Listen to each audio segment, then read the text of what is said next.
বৃহস্পতিবার রাত 11:15টার দিকে নারায়ণগঞ্জ সিটি কর্পোরেশনের সাবেক মেয়র সেলিনা হায়াৎ আইভীর দেওভোগের বাড়িতে অভিযান শুরু করে পুলিশ। সাবেক মেয়রকে গ্রেপ্তারের খবর ছড়িয়ে পড়লে বিক্ষুব্ধ হয়ে ওঠেন তার কর্মী সমর্থকেরা। আইভীর সমর্থকেরা মসজিদে ঘোষণা দিয়ে বাড়িটির সামনে অবস্থান নেন। পরে বাসভবনের দিকে যাওয়ার 4টি রাস্তায় বাস, ঠেলাগাড়ি ও ভ্যানগাড়ি ফেলে সড়ক অবরোধ করে বিক্ষোভ শুরু করেন তারা। উনি কোনো দলের না, উনি সবার। আমরা চাই ভাবে থাকবো। যদি কোনো কাগজপত্র আইনত হয় ওনার বিপক্ষে, তাহলে ওনারা নিয়ে যাবো। 8 মাস পরে কেন তার বাড়িতে এমন ভাবে আসলো? আসার কারণটা কি? পরে ঘটনাস্থলে অতিরিক্ত পুলিশ মোতায়েন করা হয়। রাতভর কর্মী সমর্থকদের সঙ্গে আলোচনা করে পরিস্থিতি নিয়ন্ত্রণের চেষ্টা চালায় পুলিশ। পরে ভোরে সাবেক এই মেয়রকে গ্রেপ্তার করা হয়।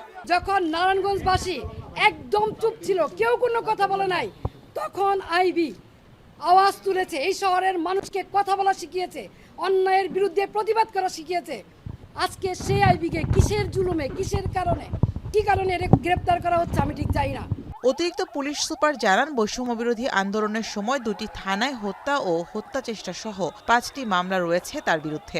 এদিকে আইভীকে গ্রেপ্তার করে নিয়ে যাওয়ার সময় শহরের বিবি রোডের কালীর বাজার এলাকায় পুলিশের গাড়িতে হামলা চালায় কর্মী সমর্থকেরা। গতকাল রাতে আমাদের একটি অভিযান ছিল। আমাদের সাবেক সিটি কর্পোরেশন মেয়র আইবির রহমান, তার বাসায় আমরা অভিযান চালাই এবং ভোরবেলা তাকে গ্রেপ্তার করতে সক্ষম হই।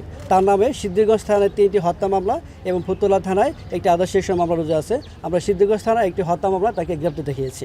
গ্রেপ্তারের পর সিদ্ধিরগঞ্জের মিনারুল হত্যা মামলায় আদালতে হাজির করা হয় সাবেক এই মেয়রকে। শুনানি শেষে তাকে কারাগারে পাঠানোর নির্দেশ দেন আদালত।